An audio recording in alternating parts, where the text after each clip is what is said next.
Hey everybody, David Duford back here. Had a momentary lapse of reason, but this is David Duford at davidduford.com, where I help insurance agents like you become top producing insurance professionals. And today I have the pleasure of having an agent friend in the business come on and tell us about his amazing feat and all about what he's accomplished. Yes, you've read right if you've read the description of this video. Mr. Anthony Martin has written or at least made $1 million in commissions selling final expense.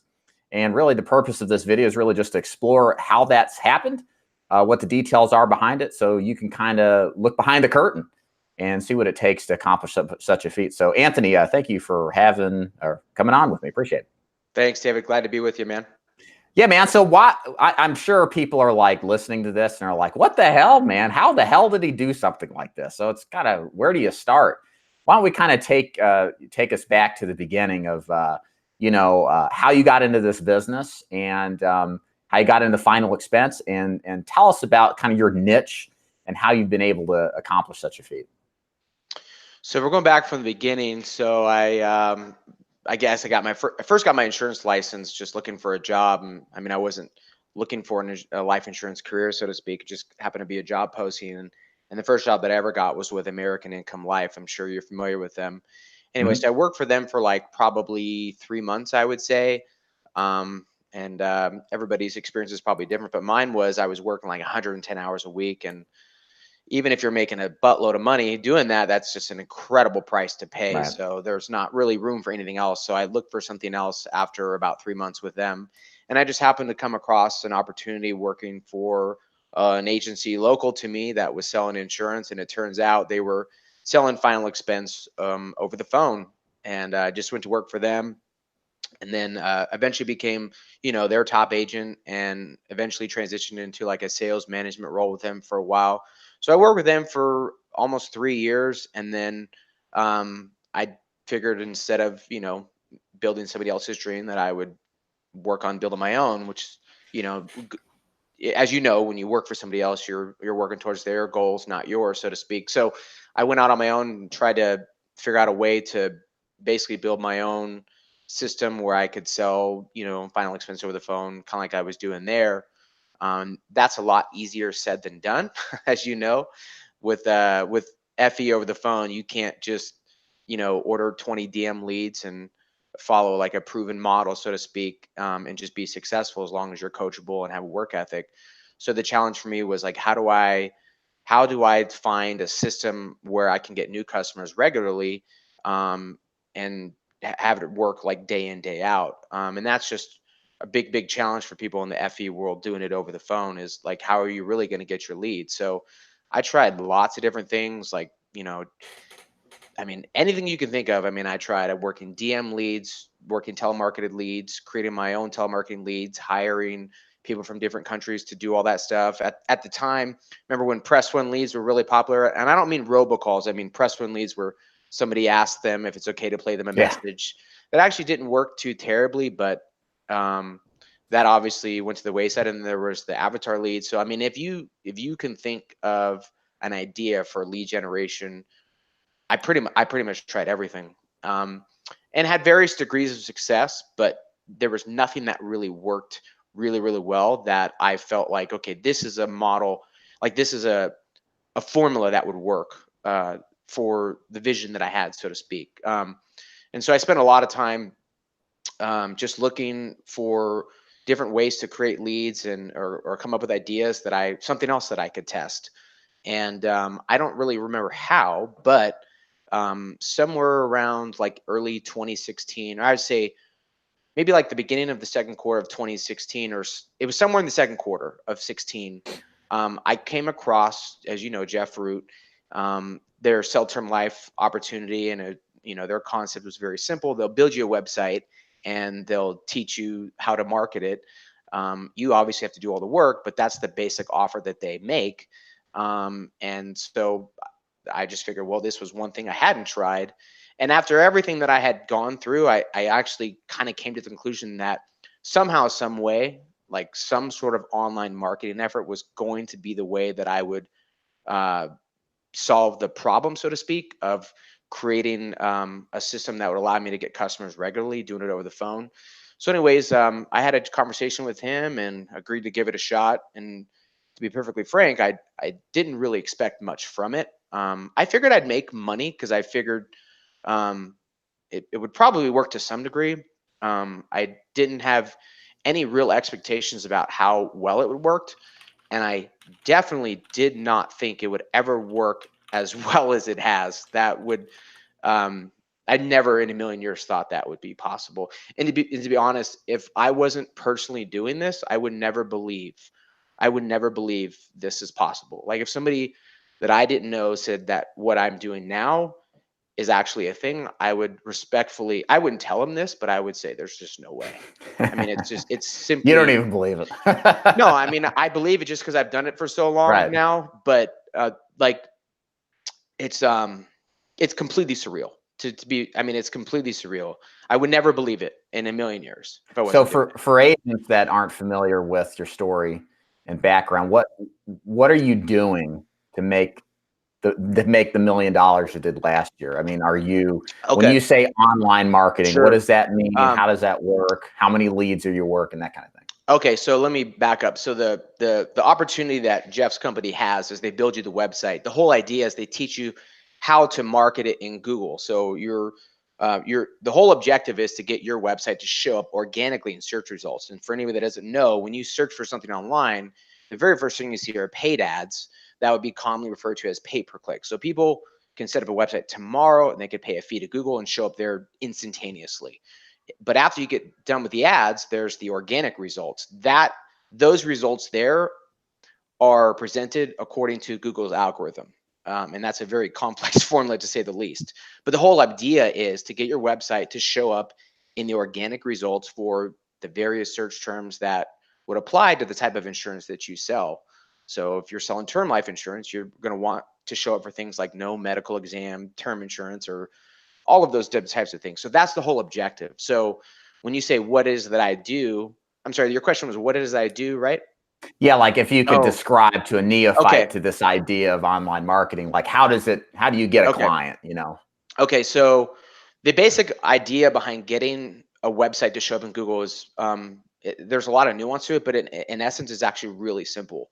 It's a two-part formula. And the first part is you're going to have content, right? And so that content is one major piece of it. The other component to it is having links from other websites to yours. For simplicity's sake, that essentially acts as like a trust signal in the eyes of Google because they're linking to you. That sends a signal of trust to Google, so to speak, that this website's doing something right where somebody wants to link to them. And again, there's a lot of nuance to that, but that in its most basic form is essentially what you have to do to get a website to show up organically in Google. So for me, like from the beginning, it was just when you get started, you're creating all kinds of content. You know, you have to put together all sorts of articles that would satisfy the user intent. So like if, for example, if somebody is searching for final expense insurance cost, they're likely going to be satisfied by seeing an article that talks about what goes into the cost, the prices, etc.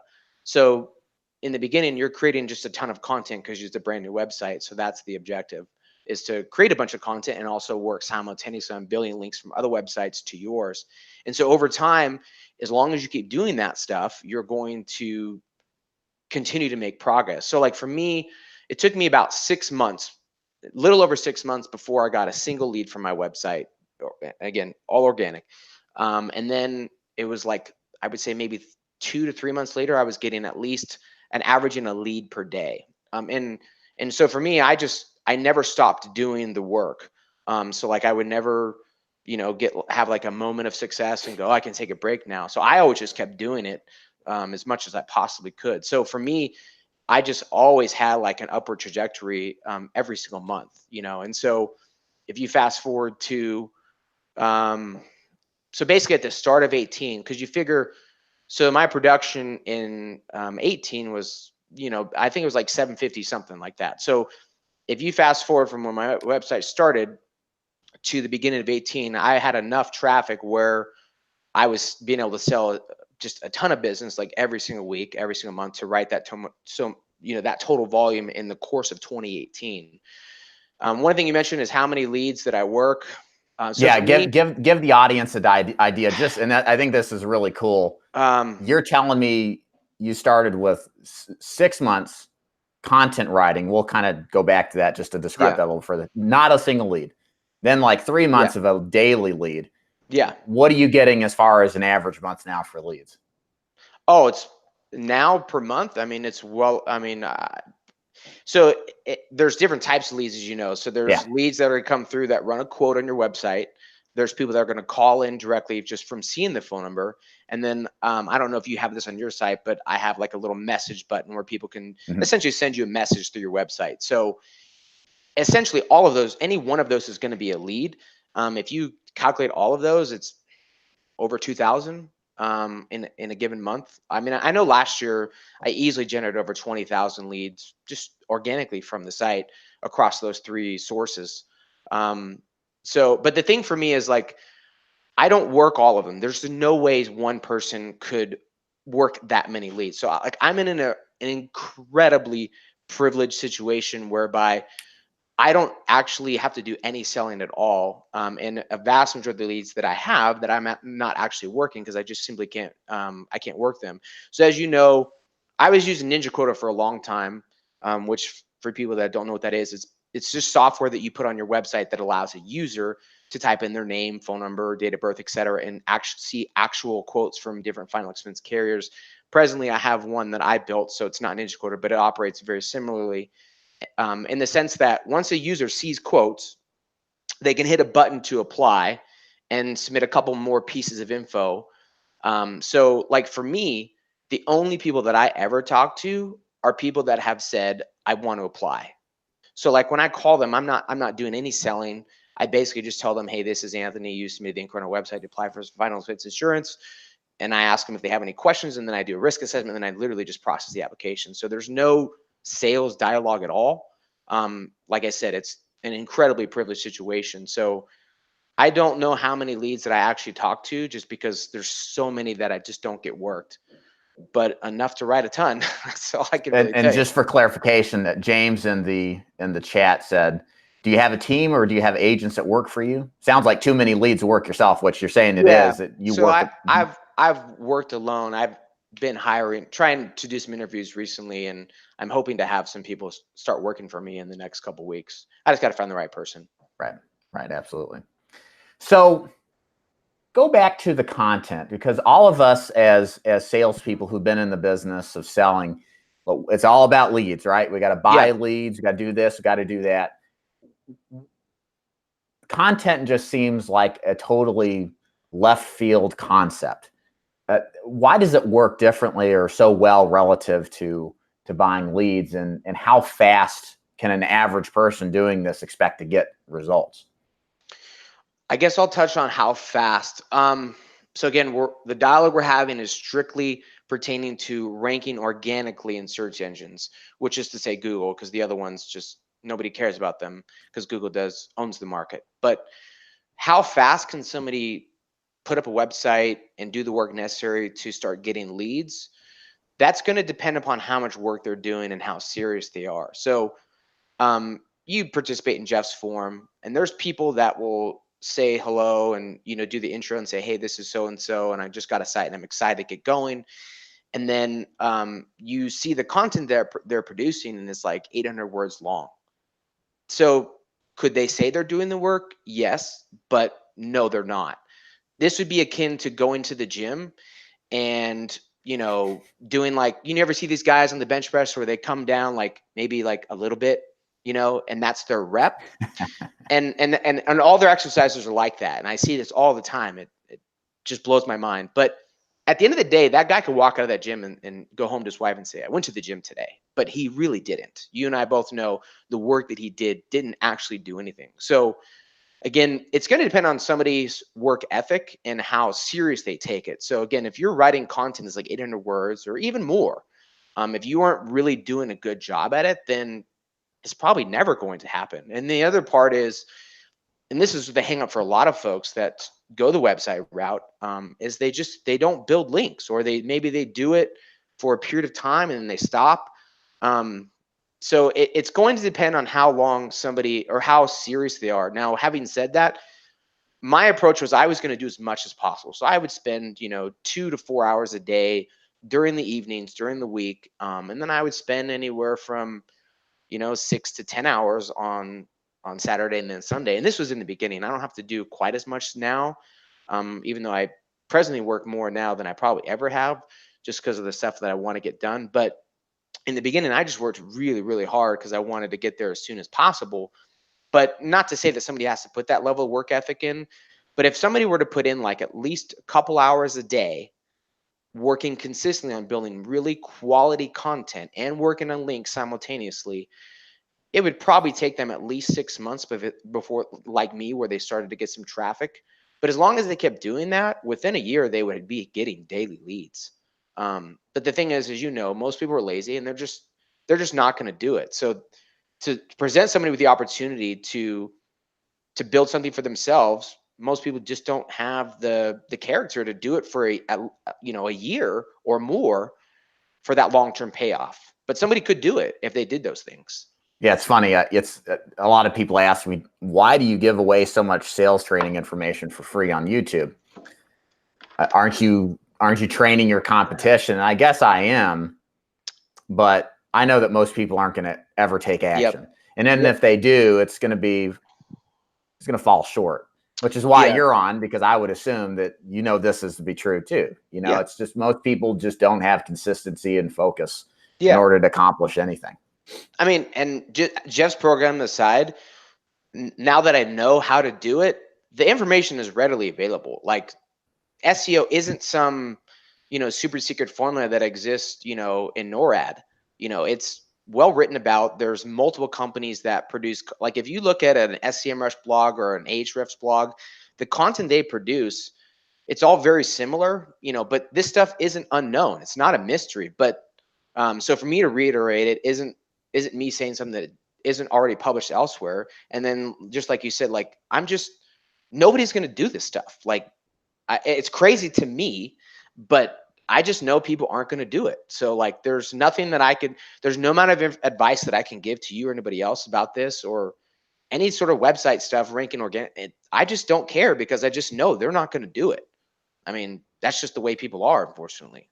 Yeah, no, it's true. It's an unfortunate reality, but most people, it's just how life is. All the answers are in front of you, and I have discovered going through my career, it's not some sort of secret lead or some sort of secret method.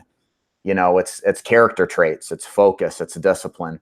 And then with time, multiplied by time is what makes the difference between those who are successful and not.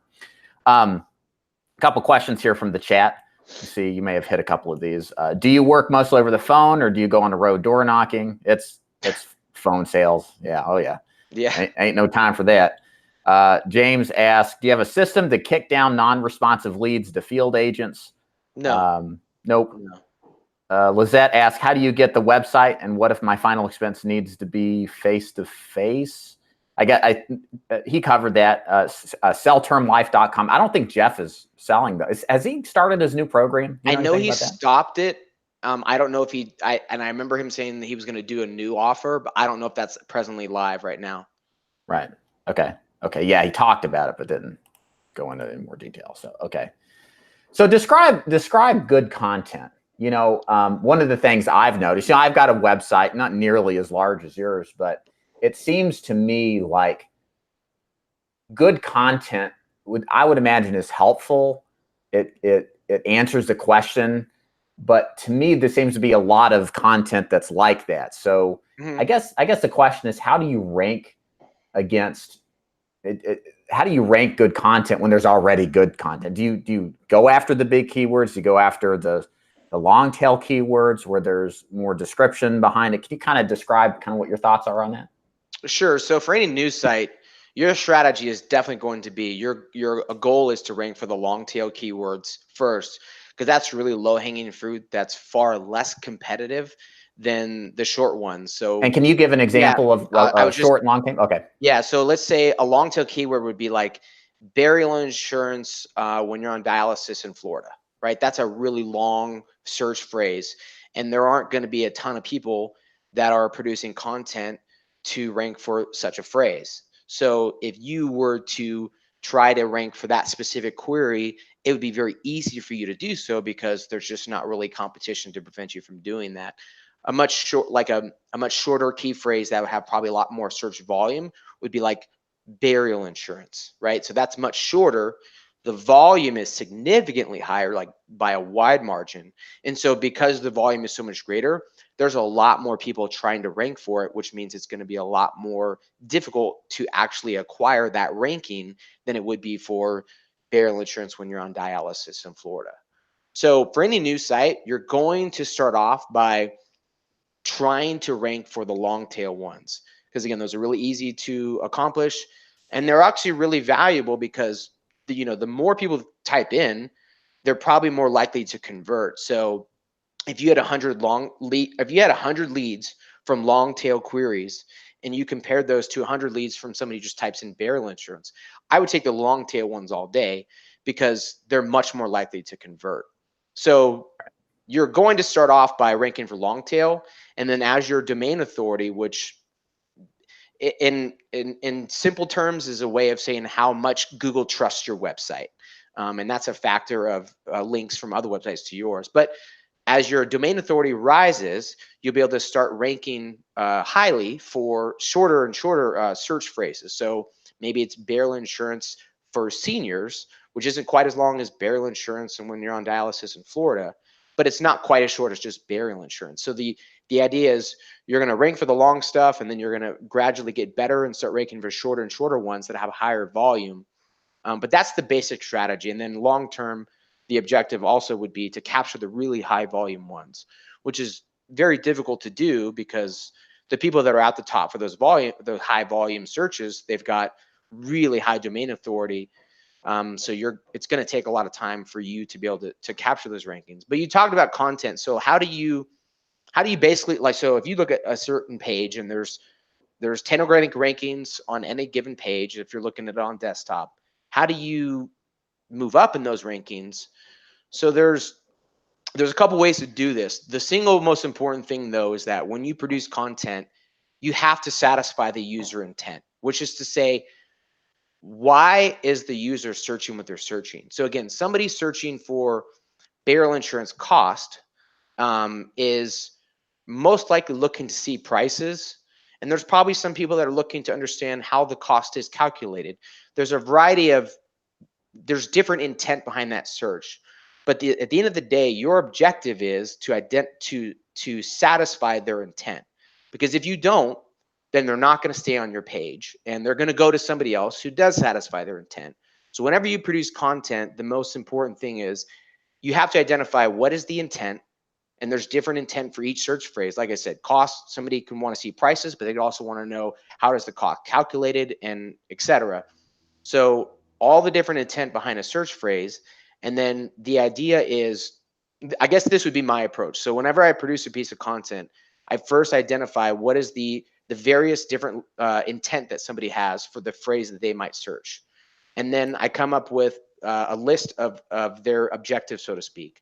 And then the next thing is I rank those objectives according to the ratio. So for example, take the cost example. More people are going to search that phrase because they want to see prices. So I know that probably 2 out of 3 of people that search that phrase are going to be price oriented, meaning they want to see quotes, they want to see prices, something to that effect. And the remaining 33%, they're probably interested in things like, well, how do they factor the price? How does your health determine the net price? Things of that nature. So for me, when I produce content, I want to present the info first that is going to satisfy the largest percentage of search intent. So I'm not going to make 66% of the people go to the bottom of the page to answer their question. I want that info at the very top. So that's the first thing that I make sure that I do, because if I do that, then that gives me the best chance possible of satisfying the most users. And then the other thing is, in terms of content, the basic concept is you have to do a better job than your competitor at keeping them on your website. So there's a variety of ways to do that. One is actually doing a really good job of answering their questions. So if you aren't doing that with the content on the page, then you're screwed. You have no chance. There's other factors like the SEO title, which is when you guys search in Google, there's like a title for the website.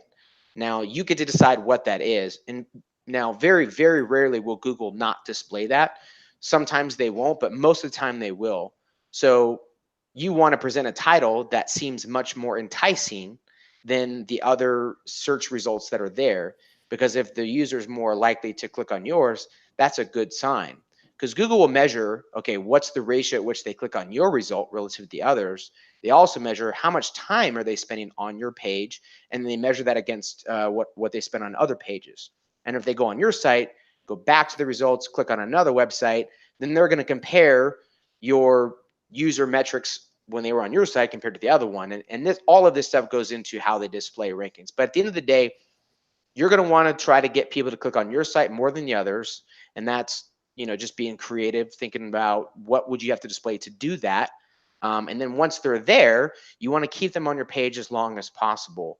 Because dwell time on your website is a big factor that determines, how successful you are at answering their questions. And then as far as like building the content itself, one thing I'm very careful to do when I create stuff is take careful consideration how it looks. Brian Dean from Backlink has a lot of his content has really helped me with this, but displaying it in such a way that looks visually appealing and is very easy to consume. So you don't have walls of text. You use headings appropriately to break up the content itself, so it's easy for a user to consume. I like to use images pretty regularly because I've seen a lot of studies that show that content online that has images used just do a lot better. But at the end of the day, like I make sure that when I look at it, like I ask myself, is this easy to read? Does it look nice? And then the other thing that I make sure that I do is I write using language that my customers use.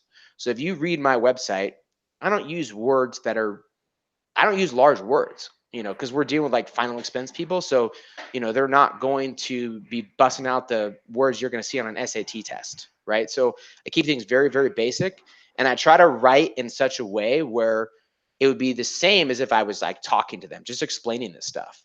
Like when you do a face-to-face presentation, you have basic things that you say, and it's like a dialogue. It's not like a presentation. So I just try to make it like in a very conversational format and easy to understand, plain language that would mirror what my customer is using. And in a long bend of the way, that's kind of how I do it. Yeah.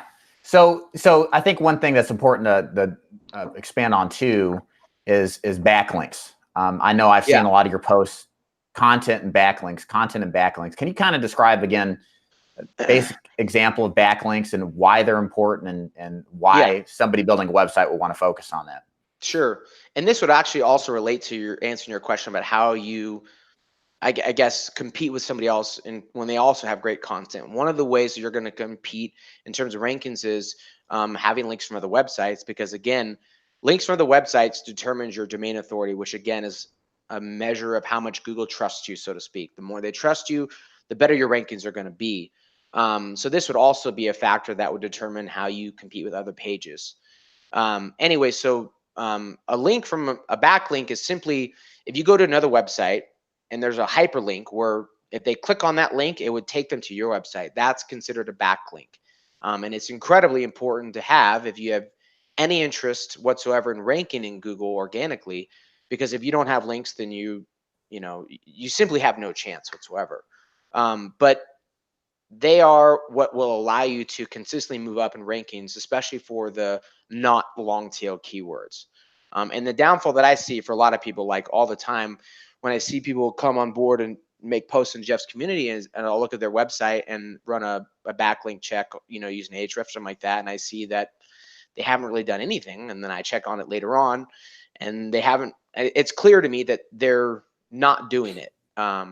And it sucks because somebody could be really disciplined and work really hard at producing amazing content, and that'll get you some traffic. But if they aren't simultaneously putting in that same effort towards building links, then they're they're simply not going to realize the success that they want. Yeah, So it's a two-part formula. I'll just interject. I can definitely confirm that's 100% the case, because I had a focus last year just on content building, Yeah. and I was like, the backlinks will come naturally, but this is competitive. They will not. No. And you've got to make a dialed in effort consistently to build that just as much as your content. Yeah, I know that's the saying that's the stance that Google has, is like, if you produce great content, that it will naturally acquire links. I mean, that's complete BS. And I know that's the position they need to take publicly, just because the world of backlinks can just get so, I mean, there's a lot of black hat techniques out there, which is, and I'm sorry for using that jargon, a lot of non-sanctioned techniques according to Google. So there's certain things they don't want you to do. Like if you want to pay a website owner $500 for a link, if Google knew that, they would give you a manual penalty. They would not be okay with that. So, yeah, it's incredibly important. But the idea that you're just going to create amazing content is going to just gather links.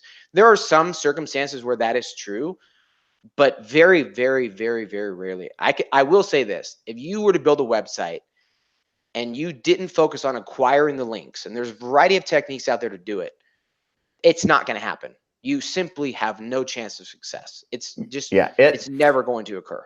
You know, it's funny. My David.com website ranks fairly well, but it's because I think that's because I've got backlinks from YouTube all over the place for sure. Yeah. But also it's not as competitive as life insurance is. You know, I think that's a big thing you got to take into consideration. I think Anthony is sharing a pretty important thing. Let me add here a question from the chat here, Anthony. This is a great question. So, and I'll just read it verbatim. Jeffrey Park, thank you, Jeff. He asked, while you were building your website for 6 months to a year and content and links and all that stuff, what was your next most effective way in acquiring leads, clients? Like, what did you do to make a living while you build, basically? So at that particular moment in my life, I had some renewals coming in because I had been selling for a while. So I would do a combination of things where I would work existing clients.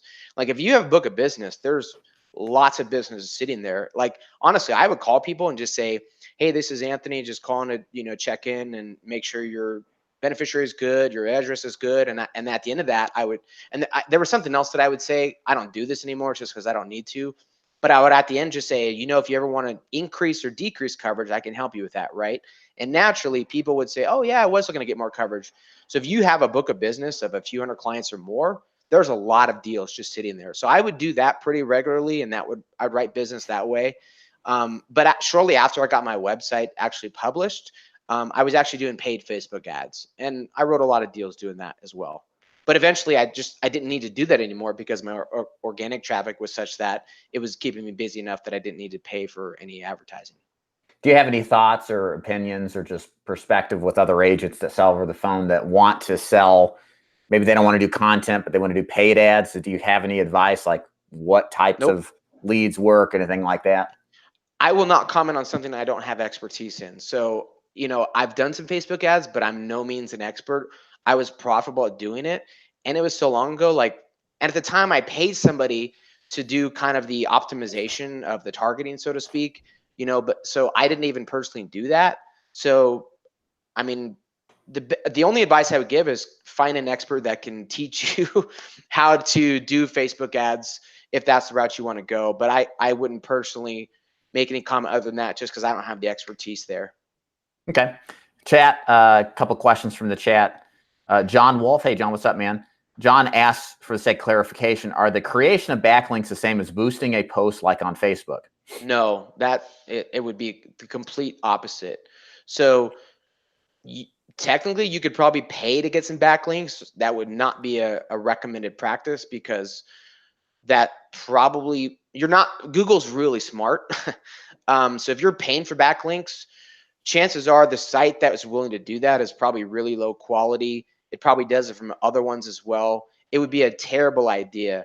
When it comes to backlinks, it's simply a measure of just sweat equity. That's all there is to it. You're going to have to grind it out, and you're not going to be able to pay for it.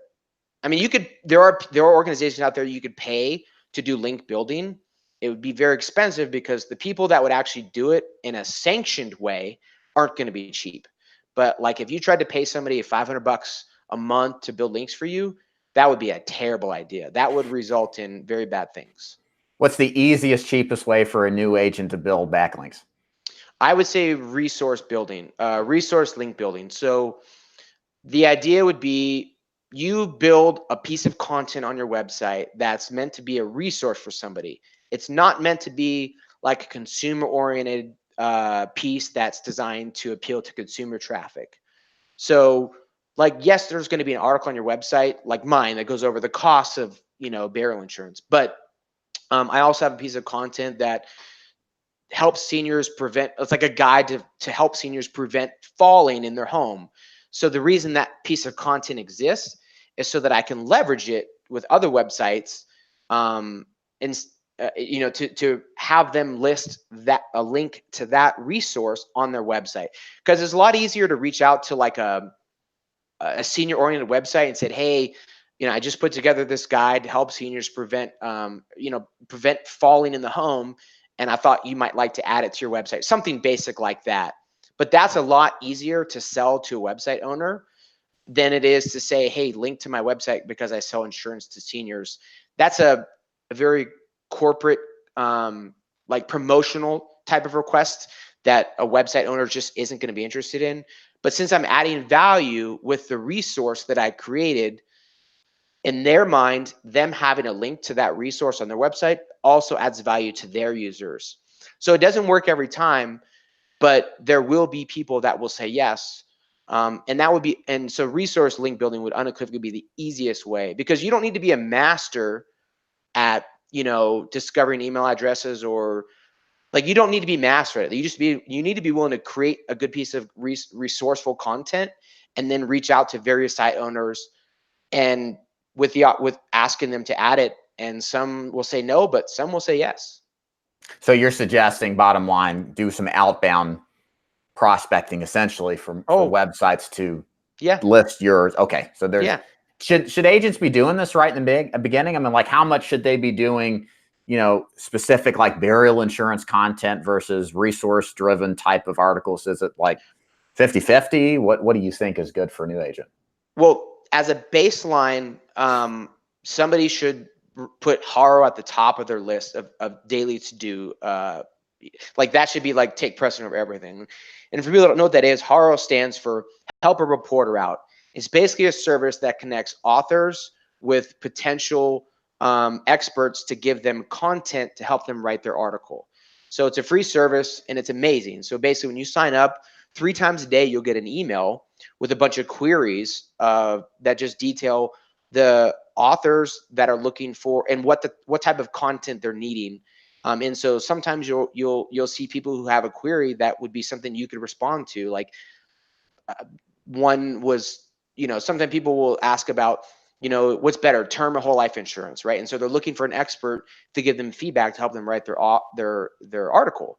And so with these horror queries, if you respond to them, and some authors will eventually choose to use your content, some of those authors will also include a backlink because you help them write their article.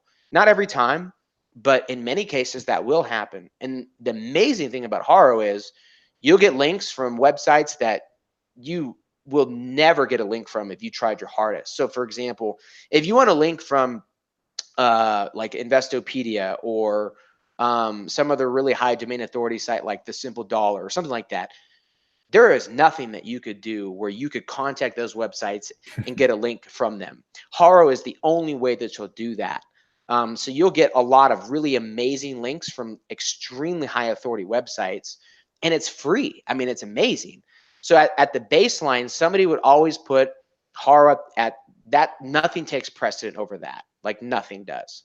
But having said that, the ratio in the beginning, I would probably put it like 70-30, because you need to have content, because that's really important. 70 content, 30 resource? 70% on content, 30% on link building. Okay. When I think back to this kind of the ratio, and somebody may differ in their opinion on that. Somebody might go 50-50, but I just know in the beginning for a new website, like you need to produce a lot of content because you need to start getting that that content in Google, let it marinate. But as long as you're still putting a healthy amount of time towards acquiring links, then it's going to eventually rank.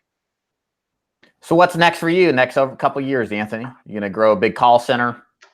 Pretty much, yeah. Well, for me, like I've been I consistently work on my website to capture more and more rankings, because there's still a lot of traffic that I can obtain. And actually, for me, Google made some pretty big algorithm updates in February and in March. And historically, I've always been a huge beneficiary of their algorithm updates because I've always done things properly. I've never built links in a bad way, and I've always produced really high quality content. So I've benefited from every single update. But in February and March, the updates they made